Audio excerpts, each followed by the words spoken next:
Hi, Wyoming educators and students. Today we are lucky enough to have John Jorgensen here from Black Hills Energy. He is the Chief Security Officer. So we're really lucky that he had some time out of his very busy schedule to talk to us about his career and also about some of the historical energy incidents across the world. And this might give you some good fodder for research for things that could happen in the future or could happen today. So thank you for coming today, John. We really appreciate that. Well, thank you. I'm honored to be here. All right, I'm going to start sharing the screen and I will go off camera. All right. Well, I'm John Jorgensen. I'm the Vice President and Chief Security Officer at Black Hills Energy. You want to go to the next slide? A little bit about me.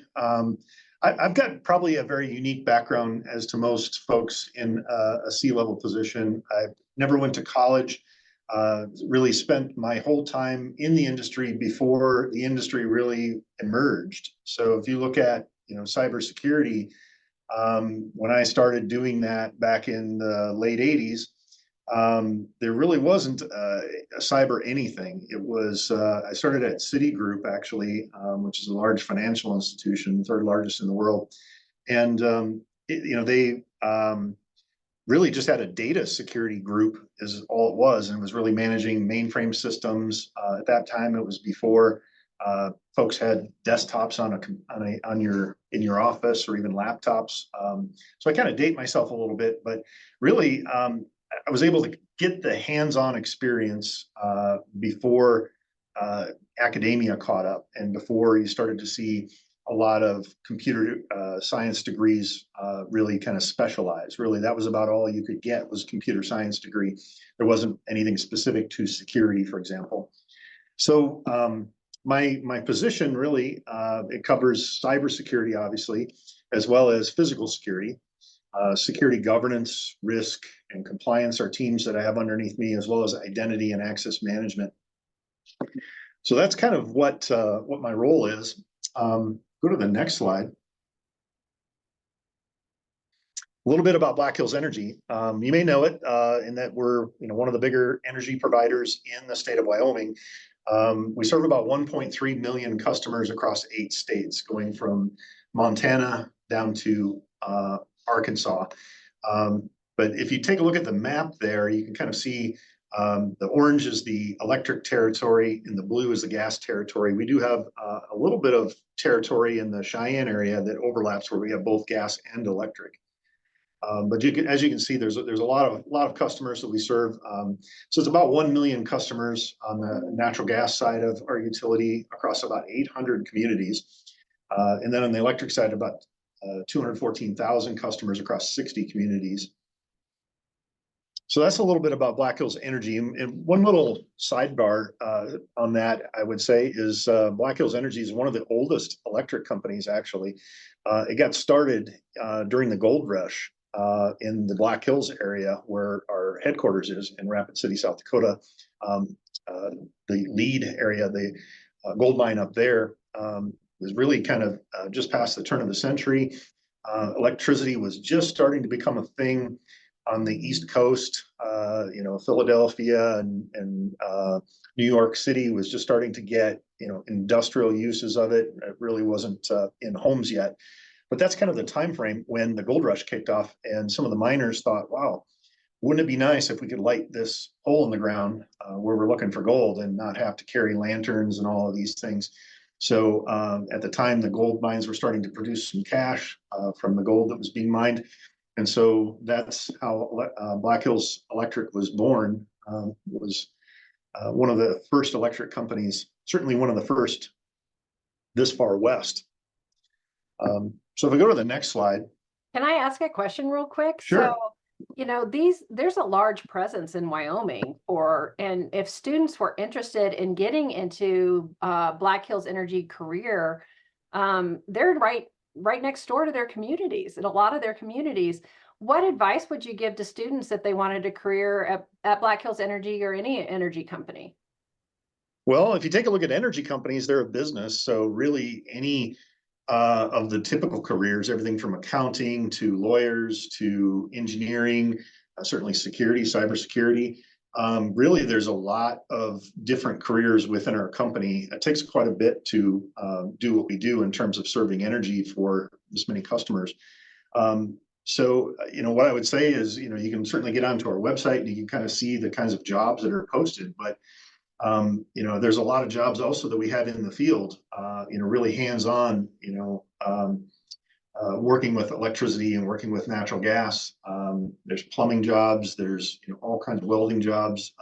It's really a plethora of jobs. So really, no matter what kind of field you go into, there's probably one of those careers at Black Hills Energy. That's really exciting. Thank you. Thanks for letting me interrupt you. No, anytime. So if we go to the next slide, a little bit about the industry. So I'll kind of first talk about the electric industry, and then I'll talk about the natural gas industry. But kind of one of the more pivotal moments in the electric industry was in 1965. The Northeast, states had a massive blackout. About 30 million people were affected. It kind of started with some rolling brownouts, we call them, where the power kind of dips because we're not managing how much electricity is being generated and put into the grid, and not managing the demand that everything that's plugged into it is trying to serve. And electricity, if you don't maintain voltage and things, it starts to get hot. As the voltage drops and the amperage goes up, the demand goes up, you can start to burn out transformers, and lots of things can happen if you don't maintain that amount of generation to supply. And that's essentially what kind of caused that massive blackout back in 1965. But really, if you take a look at the electric grid, it's the largest machine man has ever created and arguably the most complex. And what was really causing the blackout was each entity that was producing electricity, plugging into this grid, all of the different municipal utilities, and everyone really had no standard, right? So what one company would do to the grid might be different than what another company would do to the grid. And in order to kind of bring reliability to the grid, you had to bring in some standards. So that really brought in the North America Reliability Corporation, which is there to govern all of the electricity standards and the critical infrastructure protection standards that came. So there's right now there's 13 standards. They call them SIP standards. There's soon to be 15. There's 2 of them that are kind of under construction, if you will. But really what that did is bring resilience and stability to the grid so that one company couldn't impact another company, and that we had to have standards on how we make sure we have enough generation to meet the demand. The different technical limits of how this grid connects to this grid. For example, we can't have higher voltage here and lower voltage here. You have to make sure that everything has continuity. So that is really a little bit about the electric grid. One other thing on the electric side before I start get into the gas side. 2013, so this is where, let me back up one second. So this is kind of the space that where we were kind of causing issues because we were kind of doing it to ourselves, if you will. The industry was doing it to itself. So 2013 was kind of a pivotal moment in that we had someone outside of our industry directly attacking the grid. And so 2013, Metcalfe, California, there's a large substation down there that PG&E, Pacific Gas and Electric, has that feeds other utilities, and it's very kind of pivotal spot to the resilience of the grid. And there's a lot of transformers there. A group of gunmen got together and started shooting these transformers, and it caused a pretty big blackout as it was. The interesting thing about that is that had they shot just a few more transformers, it probably would have been a massive blackout. Maybe not quite as bad as 30 million customers, but would have probably impacted most of Southern California and potentially even a few other states. It could have caused what we kind of call a rolling outage, where you cause stress in one area, and that stress impacts another part of the grid, and it kind of rolls through, putting more stress on things. It's not sure exactly how far it could have gone. So NERC really was focused on now facing off not only how we just govern ourselves and make sure that we don't hurt the grid ourselves, but that introduced a whole bunch of standards on the physical security side. How do we protect this grid from an adversary? If you look out as you're driving down the road, for example, you see all of these things just sitting out in the open. There's no guys with guns protecting this, no security guards. And there's too much of it to really figure out how you protect. It was built before a threat actor was interested in disrupting the grid, for example. So that's a little bit of the history of kind of how the electric side came to all of this regulation. So if you take a look at the natural gas side, there's certainly been some safety incidents, I would say, where pipelines were overpressured, and a lot of equipment that was put in to ensure that the natural gas product gets to where it's going.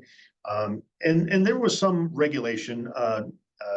PHMSA is a group that does pipeline safety, and I would say the TSA, which we know of the Transportation Security Administration, that you probably think of when you go to the airport, they also have responsibility for pipelines in the security pipelines, because you're transporting a liquid or a gas through these pipelines, for example. So they're the regulator. So if you take a look at what happened a few years ago with Colonial Pipeline, where there was a cyber attack that disrupted that company's ability to provide fuel through the Northeast all the way down to some of the southern states, caused the gas stations to run out of fuel, airports to run out of jet fuel, for example. That had a massive impact. So you're kind of seeing the same thing, same history play out as what I just described in the electric side, starting to play out in the natural gas side and other pipelines, whether it be oil or other types of product being transported through pipelines. But they're seeing the TSA come up with an emergency security directive, and they're going into a rulemaking session, so that will actually create standards for how we're going to prevent those sorts of cyber attacks from disrupting what everybody needs to function, which is energy. So that's a little bit about kind of some history of the natural gas and electric utilities. So the next thing I've got on here is IT versus OT. If you look at information technology versus operational technology, that's what the two acronyms really stand for. But it's really interesting how that has become a pivotal thing for attackers. You've seen on a cybersecurity perspective, a lot of companies get hacked, right? So what they're really doing there is hacking into their business computer systems. That's what IT is there to support, to run a business. It might be accounting systems, it might be customer systems, all kinds of different things that it takes to run a business these days. And well, that's impactful when you can shut that down or cause some disruption or have some sort of problem there. It kind of shuts down the business side of it, right? What's interesting about the OT side of things is that's where your product is made. So that's where, if you have a production line of some sort, there's a lot of things that make that production line work, whether it be safety systems or automation systems, robotics, all kinds of things. So if you look at like our electric side of our business, that's where our generation is really kind of got a lot of that OT focus. And then some of the transmission and distribution pieces have a lot of those OT systems that are there to just automate and run something. And so if you can attack that OT space, well, it's even more impactful than shutting down the business side. If you can't send out a bill, for example, that's bad. But if you can't make your product, it doesn't matter what you're doing on the business side, you don't have a product to sell anymore. And the interesting thing about energy is it is really kind of one of the apex critical infrastructures. It's one of those things that pretty much everything uses electricity or energy in some way. If you look at the rest of the critical infrastructures, like Department of Defense, protect our country, they are highly dependent on energy. If you look at healthcare, for example, what in the hospital doesn't plug into the wall and support different things. So that it's one of those apex industries that is super important. And if you can attack it, you can create a lot of societal panic. You can cause loss of life. Our company provides life-saving energy, is like what we like to say, because we're powering hospitals. If you think about what happens, with folks that have health issues in their home, they may have an oxygen concentrator, and they may need that oxygen to survive. And then heating and cooling, for example, on extreme temperature days. You're in Wyoming, you know how cold it gets, and what happens if there's no heat, right? So it's very, very important. Um, so that's a little bit about IT and OT and what those two things are and why it's important to protect them. One other maybe tidbit around OT technology. The reason why you haven't seen a whole lot of that being attacked, and now all of a sudden, nation states and ransomware criminal enterprises are interested in getting into that. Like I mentioned, it has even more impact than shutting down the business side, but um, it's really a kind of fragile in that it's got a hard exterior. We put firewalls around it. We don't allow a lot of access in and out. But if you can breach those firewalls and you can somehow get in, the technology is rather legacy, I would say. It's not caught up to what IT technology has done, which has been able to harden things from within. So even if you break through the firewall, well, we've got all kinds of other controls that might stop you from being able to move laterally in the environment or break into things. Well, OT systems, they kind of assume that it's just supposed to run and there's no bad guys in there. So it's a lot easier once you kind of get through that hard exterior to cause a lot of problems really fast. And it's dependent on the vendors that sell those components to build security into it. And they've never had to do that before. So you've got a lot of very kind of legacy type systems that have a lot of fragility in them if you had an attacker inside there. Similar to like what I was talking about when 2013, when the Metcalf incident happened, nobody thought that somebody would go shoot guns at a transformer. Well, nobody thought that folks would be able to get into these operational technology systems. And then you think about, oh my gosh, well, what if they did? Wow, that could be really impactful. So take a look at what's going on in Ukraine right now, for example, after Russia invaded Ukraine. That started even before the invasion. If you go back to 2014 and 2015, they wrote malware that was really targeted to shut down those OT systems for generation, transmission, and distribution of electricity in the country. And they were very successful at doing it because it wasn't, there really isn't defenses inside of those types of environments because it was novel. It had never really been attacked from a cyber perspective prior to that.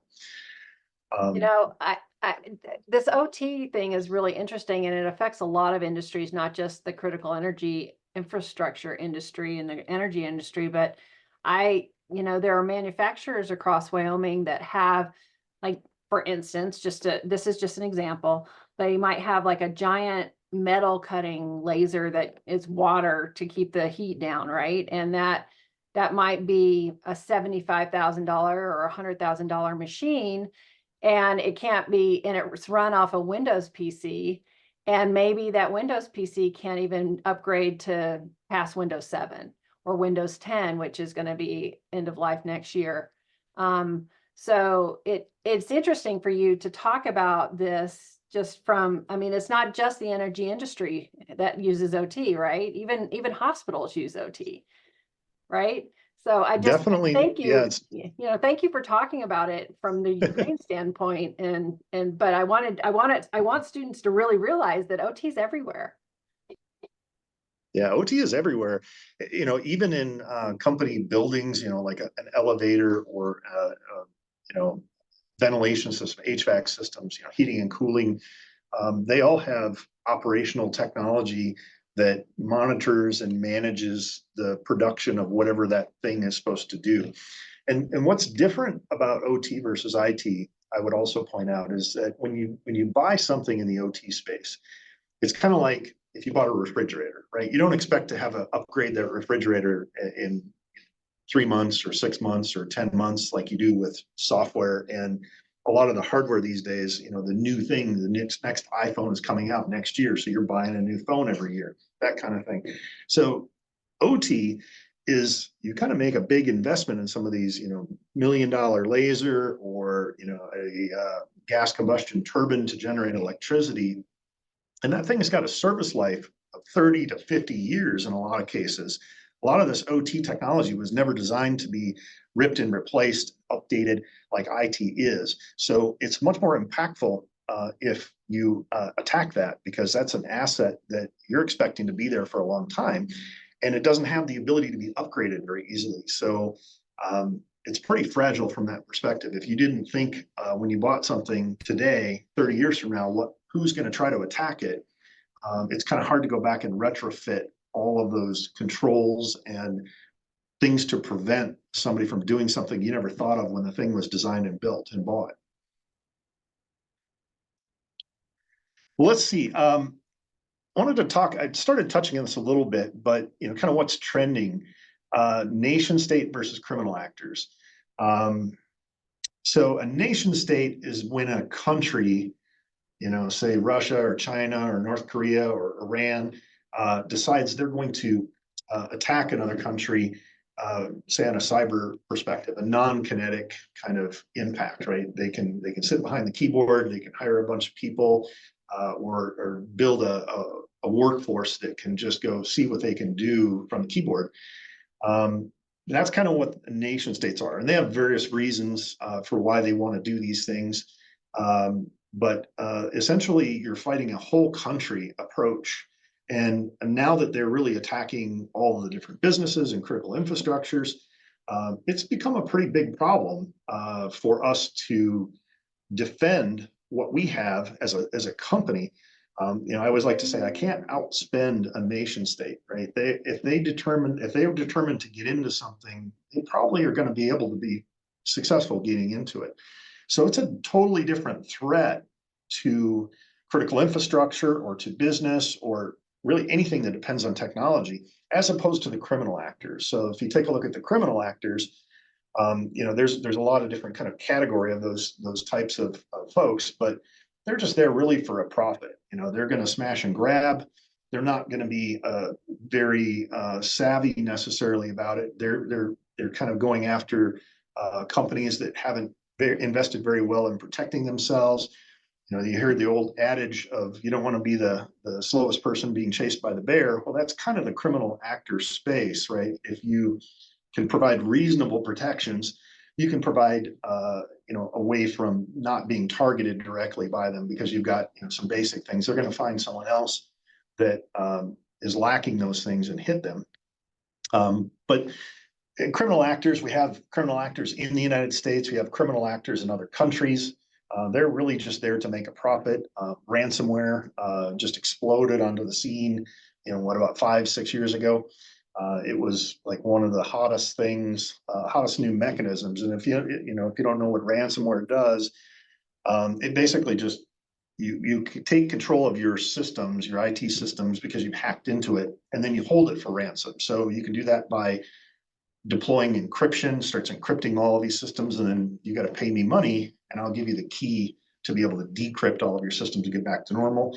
I might, if I'm one of these criminal enterprise ransomware actors, I might not even encrypt it. I might just steal a bunch of the data and then say, you know what, I'm going to go post this data online to people, your competitors, embarrass you in front of your customers if you don't pay me money.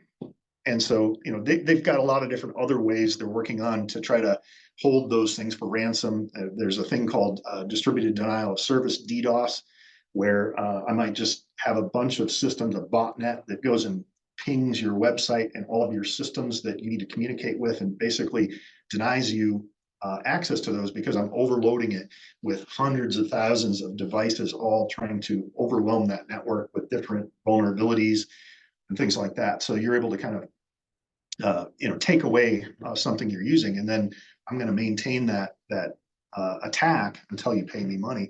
So there's all kinds of different things, but that's kind of the two main groups I would say that I was kind of worried about is the nation states, and a lot of times those nation states, they're not necessarily willing to immediately just go destroy your systems, but they maybe are trying to possess a capability to do so. and then use that as a way to gain some sort of ransom or influence with a whole country. For example, if I'm Russia, for example, and I was able to get into some energy company, I might be able to go to the government and say, unless you do this, I get some favor in policy. You might have a problem with something. So that's really why the nation states are trying to do it. It's the same, old adage of, when what they're trying to do is some criminal activity, but it's either state sponsored or it's just kind of the criminal gangs. So why is critical infrastructure important? We touched on it a little bit already, but it is the one thing that, people will panic if they don't have electricity. And think about all the other things that, like I mentioned, that are dependent on electricity. Think about these cell phones. Mine's plugged into a charger. What happens if I can't charge that? What happens if the telephone company that this thing is connected to can't get power to their cellular towers, for example? There's a lot of dependency on that, but that critical infrastructure is really what makes everything run these days. And without it, things start to break down pretty quickly. Society probably only has 2 or 3 days before people really start to get worried about things. If you look at some of the natural disasters that have played out that have impacted critical infrastructure, it makes it really hard to live in an area when you don't have these critical infrastructures there for you. So if we go to the next slide, what's it like to work in IT and OT industry? How do you get started? So I wanted to talk a little bit about career and learning. One of the things that I always look for with people is people that have a curiosity. Curiosity fuels passion. Then I look for the aptitude. Are they smart enough to learn this stuff? Can I teach this stuff to them? And then the last thing I really look for is the attitude that people have. Are they hungry to learn? Are they hungry to get into this environment? Can they display that passion that I'm looking for? So what I would say in this industry, if you can really focus on those 3 things, you're going to be valuable to any employer. Because if you're curious and have the ability to learn, well, that shows you've got aptitude. And if you have the aptitude and the attitude that goes with that, you will be a successful employee. And it doesn't necessarily mean, like, if you talk about my career, right? I didn't go to college. I just learned it on the job. I have found the opportunity. I'm not sure I would be able to do that today. And my advice to my kids would be, well, you probably do need to go get an information security degree. There's all kinds of, higher level learning that you can go after, but it's a never ending field. If you think you can know it all, it's impossible. If you are bored, somebody who gets bored quickly, well, there's always a new thing. There's always a new way to attack it. There's always a new vulnerability. There's always a new technology, whether that be cloud computing or, there's all kinds. It's just always changing. You can't ever get in front of all of it. So if you're somebody who gets bored easily, security is a good career, and IT and OT is a good career for you because you're never going to be bored. You can take this approach of, building a home network, learn how to use these things, learn the concepts of things. You can teach yourself a lot of this stuff, by using old computers and things like that, and just, getting access to install some of the hardware and software and learn about it, buying some, cheap network equipment. You can buy a router. It has a firewall built into it. Learn how these things work. A lot of things you can do is you can do yourself, just learning. Then there's typical. John, Go ahead. I once hired a guy because he had built his own computer, and I hired another guy because he was working as a janitor. He had a 2-year degree in IT, but he was working as a janitor, and he actually his vacuum cleaner broke, and instead of just telling his boss, hey, the vacuum cleaner broke, he said, hey, the vacuum cleaner broke. I've ordered the new part and I'm going to fix it. He fixed it. And so, that kind of stuff, that aptitude, like you said earlier, and the curiosity, if you've ever taken apart a clock radio, and put it back together and it works, your aptitude might just be perfect for this industry. And when you were saying Yeah. this home network, I've hired people because they've created their home network, and you might be able to go to your school, your local school district, and they may have old stuff that you could buy, or maybe they just give it to They'll give you, it to you. Yeah. and grab it and then see if you can make them talk. And if you can do Mhm. that, somebody's going to hire you. Anyway, I'll let you get back to it. Yeah, definitely. There's a lot you can do to kind of set your career, but a lot of times just playing around with this stuff, you'll find what you have for a passion. Um, I've got two boys that are just went into college, for example, and one of the things that I always talked about is, what do you want to be when you grow up? And you got to expose yourself to a lot of different things so you can kind of figure out where your real passion is. And you'll find it eventually. But doing some of these things, using your curiosity to go after and learn about different things is probably the best thing you can do early in life, so that by the time you get through high school or you start getting into high school, you can start to kind of say, I'm interested in this type of thing. You can take those electives, and then when you get into college, well, you already know what you want to go do, hopefully by then, and you can investigate the career path and you can figure out what gets you ahead. That's that hunger that I was talking about. That's the attitude, right? I want to be here, and I'm going to do everything I can to get to where I need to be relevant in this career. But typical degree paths, right? A lot of people start out with IT systems and looking at some of those kinds of things once you get into college, but then really pivot towards actual cybersecurity degrees, assurance degrees, information systems degrees, networking degrees. There's plain cyber, and you can go all the way up to a doctorate. There's a lot of different kind of paths. The opposite end of that, because it's hard for academia, it's hard for colleges to produce a curriculum and produce all of the material when the industry is moving so fast. Oftentimes, by the time you get through a 4-year or 5-year or 6-year degree, all of the things you're taught are fairly obsolete by then. So oftentimes what I'm looking for is not necessarily the big shiny college degree, but I'm looking for people that have experience. And like I said earlier, the curiosity, aptitude, and attitude.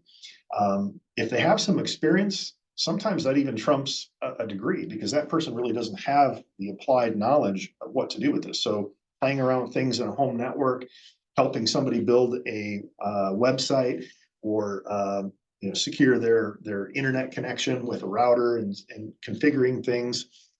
Those kinds of things, that's a really valuable skill to say, I've actually done that before. And if you can show me how you've done that, well, I can probably teach you a lot more. So I like to invest in people from that perspective that have that experience, that really kind of proves to me they have the curiosity, aptitude, and attitude. So that's kind of the experience versus going down a degree path. Obviously, if you get on the degree path, you can kind of start out quicker in higher level jobs, but you can also climb the ladder really quickly if you have the right skill set and you're able to learn. And you get with a company that's willing to invest in your future by teaching you things, getting a lot of different, maybe certifications, sending you to some training, that kind of thing. Another thing to think about is internships. We post a lot of internships. We're really trying to kind of figure out who's got that curiosity and things like that. Maybe you're working on a degree. Maybe you want to get that resume kind of fleshed out as you're kind of rounding your college degree and getting ready to graduate. You start thinking about your resume. Well, those internships are really good to be able to say, okay, I've actually done a few things. So when you go to apply for your real first job, those internships are really good at kind of proving that experiential component on top of the degree component. So then, that might get you that higher level position right away that you might have to spend a few years kind of climbing the ladder if you didn't. Another one I want to mention is the military. If you can't afford school, or can't figure out how you're going to pay for that, the military will pay for that. You're going to have to be enlisted for a little while and go through basic training, but they need all of the OT people. They need all of the security people. They need business people, because the military has a lot of kind of business end of that. And if they see the aptitude in you, they're willing to train you. And that might be a path to come out with a degree and some experience.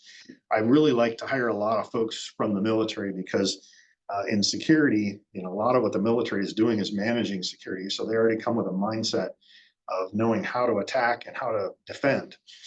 So that's an important kind of career learning opportunity, I would say, as you look at getting into jobs like mine or something in the IT/OT industry. High school classes, dual enrollment. Once you kind of figured out what you want to be when you grow up, don't waste time.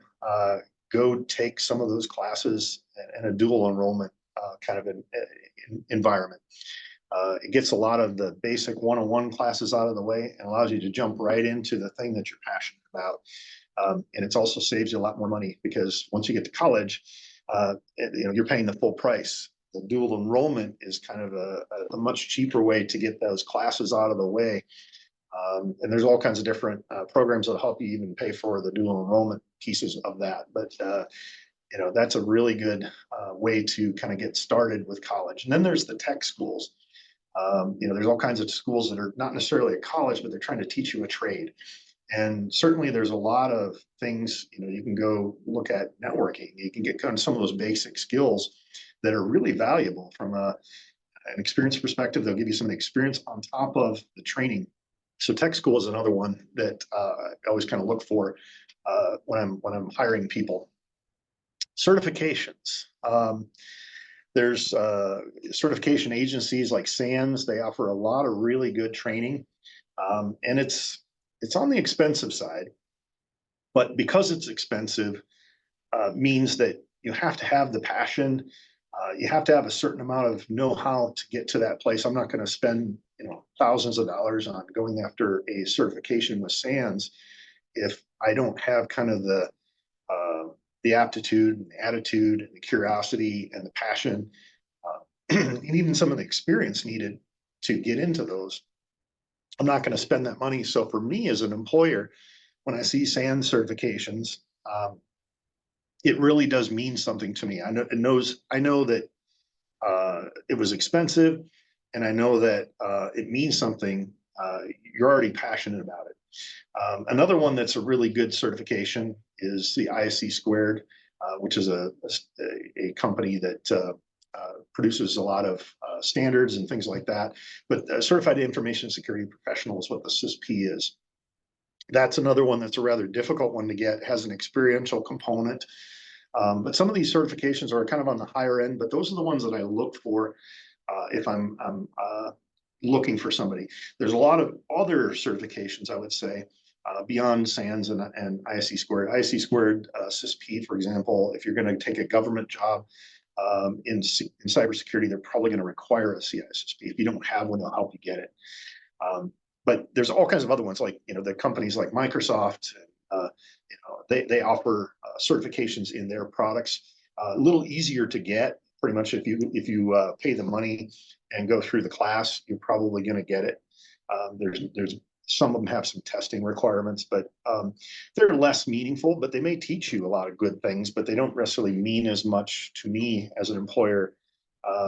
Saying that you come with a known commodity, whereas SANS and CISSP, you're not going to get that if you don't already have a lot of the knowledge in the bag before you even start. So it kind of proves where you are on the knowledge scale. The other thing I would say is do your research. There's a lot of associations, a lot of knowledge websites. There's community resources. Get out on the internet and search these careers and see what you find. Things that are adjacent to them. Like one of the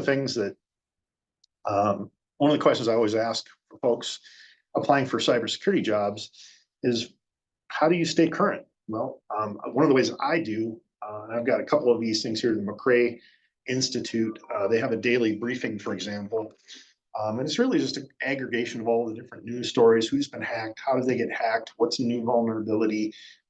There's geopolitical news about nation states attacking, why are nation states attacking, what's the latest criminal ransomware technique, what is their trade craft, what's indicators of compromises, all kinds of little things you can learn. But a lot of times, that really demonstrates your passion. If you're willing to kind of stay current of what's going on in the industry, well, these are a couple of different places where you can get a daily briefing where they could just kind of feed it to you, and then you can go read through all of these articles. You might write down some terms you don't know and then go Google it and figure out how to understand what that is. And again, teach yourself. A lot of times the technology is moving so fast that schools and all of these other things, even certifications, can't teach it fast enough. As the technology moves, you can learn a lot by staying plugged into the news around cyber, and then just teaching yourself off of the internet resources. Another one, there's a gentleman, Marcos Cristodonte, I think is how it's pronounced. He's a SANS instructor, but if you go onto LinkedIn, you can connect with him. And then he has a CISO daily update, very similar to the McRae Institute one. And McRae Institute is also on LinkedIn, by the way. If you go out to the McRae Institute, you can connect to it, and then you can subscribe to their daily briefing.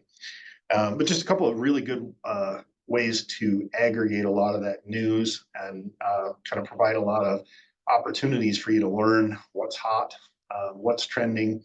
The news is probably the fastest way to really stay on top of what's happening in the field. Thank you for all If we go to the these next, resources here. Can I stop you for yeah, a second? This picture that we're looking at with sure, the guys in the baskets, I guess. Would that also be an yeah. example of OT or not? Well, that's definitely in the OT space. That's actually what we call kind of out in the field. So what you're looking at is a utility pole that has some connections going to other parts of the grid. And what they're doing is they're doing some maintenance on that. They may be replacing one of the insulators that insulates the wire from the poles. Electricity wants to find a ground, for example. So you have to have an insulator to keep the wire from touching the pole and creating a connection, a circuit to ground. But really what they're doing is running that machine. Over that system, there's all kinds of OT that helps regulate the power going through that line. It's not really pictured in this particular picture, but oftentimes there's a pole mounted transformer that is conditioning the power or stepping it down from a higher voltage to a lower voltage to go into a house. And so that has componentry in it that is like SCADA systems, supervisory access and control system. Basically what that's doing is allowing us to see what's going on with power. It might have a voltage sensor in it, might have an amperage meter on it. You might be able to tell how much power is flowing through that line. And all of that goes back to a computer system. That's where that OT systems really kind of start. But that's really an OT system that will probably have a sensor out in the field on a transformer pole, or there's a variety of other things that we have that kind of run that system. That's way out into the field. So Interesting. Thank you. I thank you for answering that question. I just thought it looked a little bit like a robot, so maybe it is. So thanks for answering. yeah, it's a bucket truck. They're basically trying to get up there. And they have to insulate themselves. Sometimes we can de-energize a line. Sometimes we can't de-energize a line. So they have to work on a live line. So there's a lot of safety involved to make sure that you don't become the conduit. You don't become the circuit that gets connected to ground. And bad things happen when you get electrocuted really fast. So And the there's guys a in lot the of safety buckets, protocol, and are they called linemen? The they're guys in the called buckets? linemen. Yes. Okay. So Yeah, that's the trade. mhm. That's really Yeah, that's the name of the trade. this is definitely a career path. If somebody's interested in electricity and being outside, being a lineman is definitely needed across the nation, correct? Definitely across the nation. You think about what happens when electricity, lightning, for example, hits one of these poles. You have to go in and replace certain things. You might have an ice storm that brings down a lot of the lines. You might be just building new lines or upgrading a line. Maybe you need more higher capacity through that line so that you are having to replace things and upgrade things. Electricity is something that is in super high demand. You think about all the data centers and artificial intelligence and the load being put on the electric system. We're going to be needing a lot of folks to string line and connect these systems, and provide the resilience and the power needed to power all the new technologies that are going to be very hungry for electricity. Thank you. Okay, I'll go to your next slide now. All right. I just wanted to kind of end with some resources to kind of use. I mentioned a few of these already, but these are the websites to go to. There's infosecurityinstitute.com. There's cyberdegrees.org. So if you're curious, like, what do all the colleges have for different cyber degrees? This is a place where you can go to kind of understand what is this degree, what are you going to learn, what's it valuable in. A lot of different things you can understand about how much money you can expect to make when you go out into the field after you graduated from high school, for example, or from college. I mean, the SANS Org Institute. There's a lot of different learning there. There's Standards Institute. They offer training. There's all kinds of different things to learn there. ISC Squared, I mentioned that earlier. They offer different certifications and they do standards as well. National Council of ISACs. So what an ISAC is an information sharing group. So basically, if I learned something, for example, about somebody trying to attack me, I might share who it was if I know. I might share just how they started to do it or what vulnerability they used, what we call indicators of compromise, or tactics, techniques, and procedures, or TTPs, or the tradecraft, the how they're kind of figuring out how to get into your systems or trying to get into your systems. And I'll share that on what's called an ISAC.